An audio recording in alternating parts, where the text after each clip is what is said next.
E agora a gente vai falar de um outro tipo de relação ecológica extremamente importante, que são as relações desarmônicas. Então observe bem que nós vamos iniciar as relações desarmônicas falando das relações desarmônicas do tipo intraespecífica. Isso mesmo, aquelas que acontecem entre indivíduos de mesma espécie. E antes de denominar ou citar as relações, a gente tem que citar alguns fatores importantes e essenciais, que são alimento, território, fêmea ou macho. Esses fatores irão corroborar para que esse tipo de relação desarmônica possa acontecer, no caso das relações do tipo intraespecífico. Então observe agora, pessoal, que nós vamos falar de uma relação extremamente importante. Peço para vocês que tenham cuidado, porque agora a gente vai falar de canibalismo. Isso mesmo, uma relação desarmônica intraespecífica, onde uma espécie vai se alimentar de outro indivíduo de mesma espécie. E nós sabemos que geralmente esse tipo de canibalismo vai acontecer entre fêmeas e machos de mesma espécie. Observe bem, e aí aqui nós temos um representante do canibalismo, não poderia deixar de ser outro, uma aranha linda em sua teia. E observe bem que nessa relação aqui nós observamos um canibalismo onde os aracnídeos predominam esse tipo de relação. E eu não falo apenas da tão famosa e sonhada viúva negra, eu estou falando dos aracnídeos como um todo. E lembrar que os aracnídeos, pessoal, são representantes do canibalismo, e a viúva negra, de certa forma, recebeu essa fama, que na verdade é uma fama que não é tão justa para com essa espécie. Observe bem que no caso de viúvas negras, ao copular macho e fêmea, as fêmeas são muito maiores que os machos, cerca de 3 a 6 centímetros, enquanto os machos têm cerca de 3 a 8 milímetros, são bem menores que as fêmeas. E qual é o problema? Quando eles têm relação ao copular, o macho acaba de certa forma prendendo o seu órgão de cópula na fêmea, e ao sair de forma rápida, ele acaba de certa forma rompendo e perdendo grande quantidade de líquido corporal, que nós denominamos de hemolinfo. É por isso que o macho morre.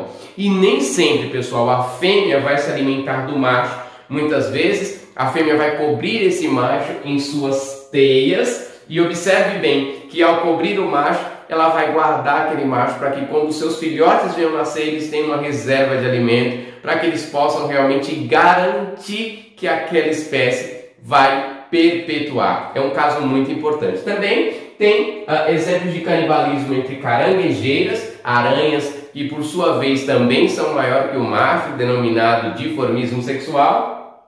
Mas um caso entre insetos que eu não citei aqui, mas eu gostaria de fazer menção, é entre o inseto louva-a-Deus, onde também a fêmea acaba se alimentando do macho, ela come a cabeça do macho, e por sinal também é um caso de canibalismo. Nós temos canibalismo entre humanos, em algumas tribos que vivem distante da sociedade comum, acabam mantendo esse tipo de hábito de canibalismo, e o canibalismo intrauterino, que é algo que eu gostaria muito de falar para vocês sobre canibalismo de filhotes de tubarões. Na verdade, uma espécie de tubarão faz o canibalismo intrauterino, uma vez que as fêmeas conseguem copular com machos distintos, e ao copular com machos distintos gestacionam de machos diferentes, e os filhotes de um macho dentro do útero da mãe acabam se alimentando de filhotes de outro macho que não foi o seu próprio pai. Isso para que aquele indivíduo consiga se manter vivo, aquele grupo de filhotes de um pai possa se manter vivo. Eles fazem canibalismo. A ciência não consegue explicar muito bem esse fenômeno,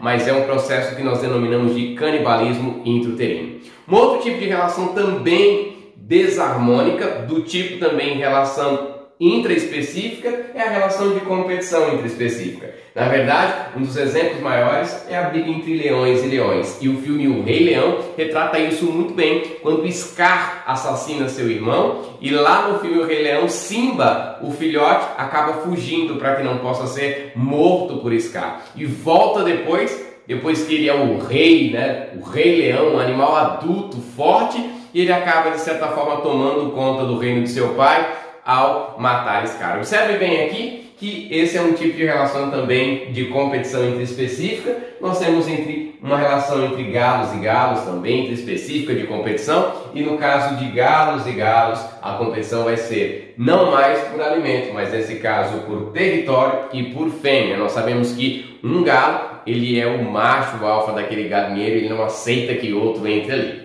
Outra relação importante entre tubarões brancos e tubarões brancos, como mostra esse desenho super fofo, que foi feito com muito carinho para vocês. Na verdade, essa representação mostra dois tubarões brancos que por escassez de alimento acabam brigando entre si, e dessa forma eu tenho uma competição por alimento. Então, para a gente fechar essa aula, observe bem que no canibalismo nós temos uma relação positiva e negativa, um ganha, o outro perde porque acaba morrendo, enquanto que na competição a relação negativa e negativa, porque embora um sobreviva, esse que sobrevive fica muito machucado, e nessa relação nós denominamos uma relação negativa ou desarmônica intraespecífica. Agora a gente vai estudar as demais relações do tipo desarmônica, mas nesse caso interespecífica. Vamos lá? Vou mudar o quadro, preste atenção, ao mudar em 1, 2, 3... Observando agora, pessoal, a gente vai discutir um pouquinho das relações desarmônicas interespecíficas, uma vez que nós já solucionamos as relações harmônicas intraespecíficas. Uma dessas relações extremamente importante é o predatismo. Observem aqui uma aranha na sua teia, e ela usa a sua teia para predar os animais, geralmente insetos, né? Agora vamos observar tipos de relações do tipo predatismo, relação de novo desarmônica e interespecífica. Dentre as relações de predatismo nós podemos citar entre aranhas e formigas, dois animais diferentes, não confundam. Eu tenho dois artrópodes, mas um pertence ao grupo dos insetos, formigas, o outro ao grupo dos aracnídeos, as aranhas. Observem diferenças anatômicas desses dois grupos. As aranhas têm 4 pares de pata, elas apresentam também quelíceras. Observem que as formigas, como insetos, apresentam 3 pares de patas e antenas, olhos compostos, corpo diferenciado das aranhas. Então observem que são dois grupos que parecem, mas não são pertencentes idênticos, ou seja, um pertence ao grupo dos aracnídeos e o outro do grupo dos insetos. Agora, pessoal, observem aqui um outro tipo de relação, que é entre vespas e abelhas. Enquanto aranhas são predadores de formigas e outros insetos, as vespas também são insetos como abelhas, muito parecidos entre si, só que são muito maiores. E essas vespas receberam o nome de vespas assassinas. Primeiro, porque elas acabam destruindo toda uma colmeia e se alimentando das larvas das pequenas abelhas. E segundo, porque ataques de vespas na Ásia e África têm sido cada vez mais comum, e esses animais são extremamente venenosos. Então observem bem que hoje reportagens são comuns nos Estados Unidos. A América do Norte tem recebido grande quantidade de vespas que não se sabe como elas chegaram lá, porque são animais oriundos da Ásia, consequentemente estão destruindo grande quantidade de abelhas e diminuindo processos importantes como polinização. Agora, pessoal, a gente vai discutir um pouquinho da relação de competição interespecífica, mas antes eu gostaria de falar para vocês do princípio de Gauss. Na verdade, um pesquisador russo importante que, através de experimentos, observou o princípio da exclusão competitiva ou princípio de Gauss. Observe bem que esse pesquisador Gauss, em laboratório, através do estudo de protozoários, no caso paramécios, ele fez a observação de duas espécies diferentes. Então observem aqui, a espécie A, Paramécio caudatum, só lembrando, a primeira palavra sempre vai representar o gênero e a segunda a espécie, por isso que estão grifados. Observe bem que aqui, segundo Gauss, sobre condições ótimas de nutrição e consequentemente de iluminação, esse paramécio cresceu abundantemente. E aí, separadamente, ele fez o experimento com outro paramécio, agora o paramécio Aurélia, sobre mesmas condições, sobre mesma alimentação, sobre mesmo ambiente ou habitat. Ele fez o cultivo de paramécio Aurélia e observou que o paramécio Aurélia também crescia abundantemente. Então ele percebeu que sobre mesmo habitats, os dois separadamente cresciam abundantemente. O que Gauss observou? Que quando colocou essas duas espécies sobre mesmo habitat e sobre mesmas condições vivendo em conjunto, ele observou que em certo momento o Paramécio Aurélia cresceu, teve um aumento, enquanto o Paramécio Caudato teve uma regressão. E com esse experimento ele provou que mesmo os indivíduos podem até compartilhar o mesmo habitat. Hoje nós vimos muitos seres que vivem sobre o mesmo habitat. O habitat é o lugar ou o local onde o indivíduo mora, onde ele vive. Consequentemente, o que Gauss observou? Ele observou que quando esses dois indivíduos apresentam o mesmo nicho ecológico, forma de viver, forma de se alimentar, forma de convivência, ele percebeu que um indivíduo tende a aumentar, o caso do Paramécio Aurélia, enquanto o outro indivíduo caiu, ou seja, regrediu, diminuiu. Por quê? Eles estavam competindo por alimentação e, nesse caso, a alimentação foi melhor absorvida pelo Paramécio Aurélia do que pelo Paramécio Caudato. Com isso, Gauss determinou o princípio da exclusão competitiva, definindo que os mesmos indivíduos podem até habitar em mesmo local, contudo, se não apresentarem o mesmo nicho ecológico. Caso apresentem, um tende a aumentar e o outro tende a diminuir. Tudo bem? Agora vamos observar um pouquinho, pessoal, da competição interespecífica. Um exemplo muito comum de competição interespecífica entre zebras e gnus, dois animais herbívoros que vivem na savana e, consequentemente, acabam se alimentando de mesmo alimento. Então, eles competem por alimento. Consequentemente, uns tendem a se alimentar melhor, enquanto outros tendem a ter uma alimentação mais exclusiva, de certa forma, mais exclusa, acaba se alimentando menos do que o outro. Nesse caso, a gente também tem uma outra competição, que é a competição entre leões e hienas, uma competição milenar, onde leões competem por alimento com hienas que também são carnívoros, e com isso acabam, de certa forma, competindo por alimento. Ora, os leões vencem, ora, as hienas vencem. Vai depender da quantidade de indivíduos que está ali entrosando para essa relação. E agora, pessoal, uma relação de competição diferente, que é a relação entre árvores e arbustos. E aí você me pergunta, professor, esses seres vão competir por o quê? Na verdade, eles irão competir, queridos, por fatores abióticos, como luz, como água, como sais minerais. E geralmente o maior, que são as árvores, acabam retendo maior quantidade de iluminação, fazendo mais fotossíntese, produzindo maior quantidade de glicose, crescendo mais. Enquanto que esses indivíduos também maiores têm raízes mais profundas, absorvem mais água, captam mais sais minerais, têm um desenvolvimento maior do que o arbusto nesse caso. Tudo bem? Espero que você tenha entendido. Agora a gente vai estudar outras relações também desarmônicas e interespecíficas. Vou mudar o quadro para a gente continuar a nossa aula. Então observem bem. Vamos lá? Já!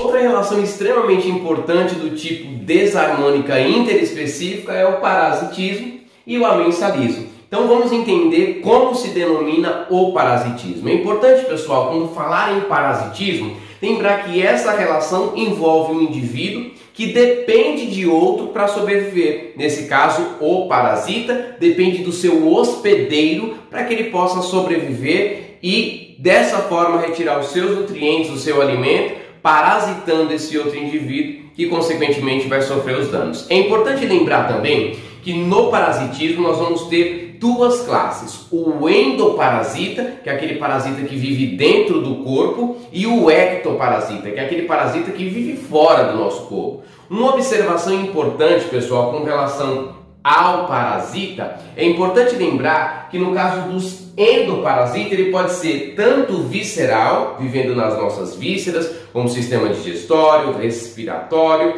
e, consequentemente, tomando conta desses sistemas, ou os parasitas intracelulares, que são aqueles que vivem dentro das nossas células. Então, observem bem alguns exemplos que eu trouxe para que vocês possam entender. No caso dos endoparasitas viscerais, nós temos os vermes, animais do grupo dos plateumintos e nematódios, causadores de doenças que nós denominamos também de verminose. Dentre as verminoses, nós vamos ter a verminose, que de certa forma vai ser causada pelo Extossoma mansoni e pelas tênias, nesse caso tênia sólio e Taenia saginata. É importante lembrar também, pessoal, que nós temos os endoparasitas do tipo protistas, na verdade os protozoários causadores de parasitoses importantes como doenças de Chagas e malária. Duas doenças extremamente importantes e que de certa forma vai ser causada por um protozoário que vai parasitar o nosso corpo e assim se desenvolver, se reproduzir e de certa forma ocasionar grandes doenças. Nós teremos também os parasitas, pessoal, do tipo intracelular. É importante lembrar que eu terei os parasitas intracelulares, podem ser vírus, bactérias e fungos, e eu trouxe alguns exemplos para vocês entenderem. Nesse caso, os vírus, eu trouxe dois exemplos, o Covid-19 e o HIV. Dois vírus extremamente contagiosos e prejudiciais à nossa saúde. Então, esses vírus, ao entrar no nosso corpo, de formas diferentes, é claro, dessa forma é importante a gente entender que o Covid vai entrar através de secreções salivares, através, de certa forma, do contato com o indivíduo contaminado e, consequentemente, esse indivíduo vai desenvolver a doença e essa doença vai atacar diretamente seu sistema respiratório. Ao vírus entrar no indivíduo, ele vai penetrar nas suas células, tomar conta de suas células, se apoderar do mecanismo metabólico dessa célula e se reproduzir. Lembrando, pessoal, os vírus são seres acelulares, eles não têm célula, não têm metabolismo próprio, mas quando entram dentro de uma célula e tomam conta, se apoderam do nosso metabolismo, eles acabam sobrevivendo e se reproduzindo. Ao contrário das bactérias, que são indivíduos unicelulares e, consequentemente, esses seres procariontes irão também ser parasitas, não só do homem, mas de muitos animais, inclusive de plantas. Importante lembrar que no caso das bactérias eu trouxe dois exemplos de parasitas bacterianos, o Leptospira, causador da leptospirose, e o tétano, uma doença extremamente importante, causador também de grandes transtornos na saúde pública brasileira. Na verdade, o tétano ele é extremamente prejudicial porque essa bactéria que vai estar geralmente no solo ou na ferrugem vai entrar em contato com o indivíduo e vai causar sérios problemas, inclusive no sistema nervoso. Importante lembrar, pessoal, que esses parasitas da qual eu denominei são parasitas endoparasitas, ou seja, parasitas que vivem dentro do corpo do indivíduo. Com relação aos ectoparasitas, nós teremos alguns também. Vou trazer como exemplo, em ectoparasita nós teremos, por exemplo, as pulgas, que é muito comum nos nossos animais domésticos. Assim como os piolhos, muitas crianças já tiveram, nós muitas vezes já tivemos, eu mesmo já tive piolho quando eu era criança e é algo muito comum. É claro que acaba sendo prejudicial porque ele vai se alimentar do nosso sangue, mas quando tratado ele é eliminado também. Carrapatos, as lampreias, que é um grupo de animais, sanguessugas e os ácaros. Lembrando, pessoal, que pulgas, piolhos, carrapatos, lampreias, sanguessuga e ácaros são ectoparasitas porque vivem fora do nosso corpo. Contudo, são tão prejudiciais quanto os endoparasitas e, de certa forma, acabam se apoderando do seu hospedeiro para sobreviver. Uma coisa importante, pessoal, é lembrar que o parasita, por mais agressivo que ele seja, ele não tem intenção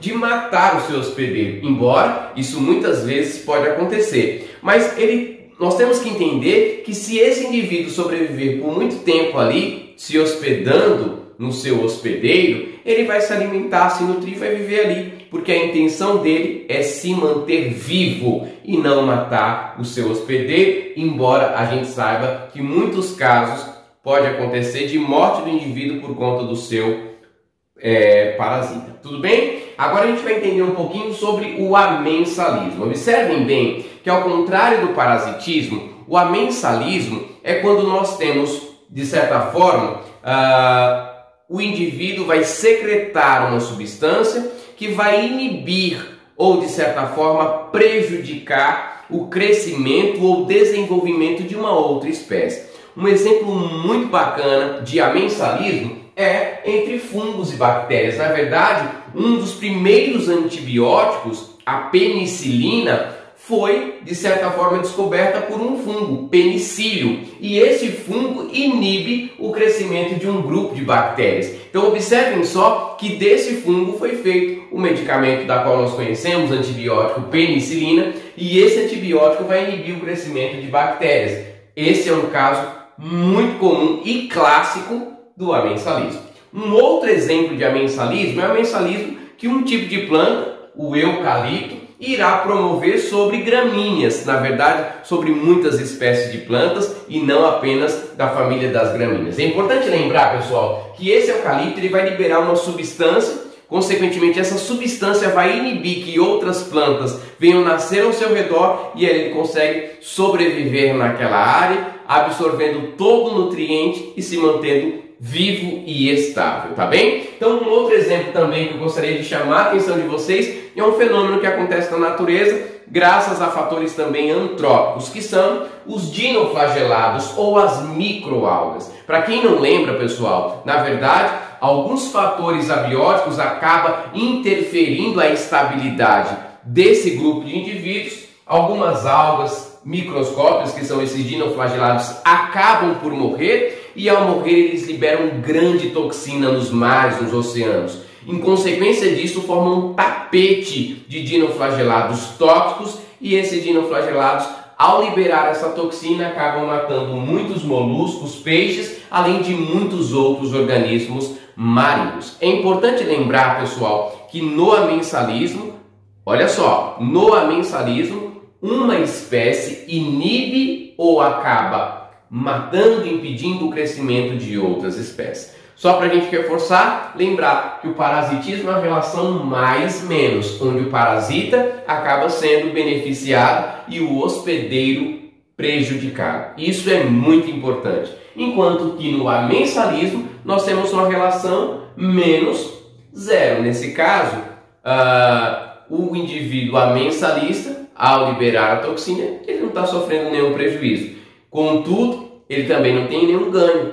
Nesse caso, quem é inibido tem a relação negativa e, consequentemente, não cresce, não se desenvolve ou até mesmo não nasce. Tudo bem? Eu espero que você tenha entendido essa aula, eu espero que você tenha gostado dessa aula e eu peço a você que, se gostou, deixe aí o seu like, curta o nosso canal, consequentemente indique para outras pessoas, para que o nosso canal cresça e eu possa ajudar outras pessoas como eu ajudei você. E eu espero muito que você tenha sucesso nas provas do Enem, dos vestibulares e tire todas as suas dúvidas. Deixe seus comentários para que eu possa melhor atender você e para que eu possa realmente gravar aulas muito pertinentes para você e para os seus amigos, seus colegas, seus conhecidos. Enfim, desejo um grande abraço e eu desejo a todos que voltem na nossa próxima aula. Lembre-se, toda semana nós temos aulas novas no canal e aulas muito importantes para vocês. Tudo bem? Um forte abraço, até mais, pessoal!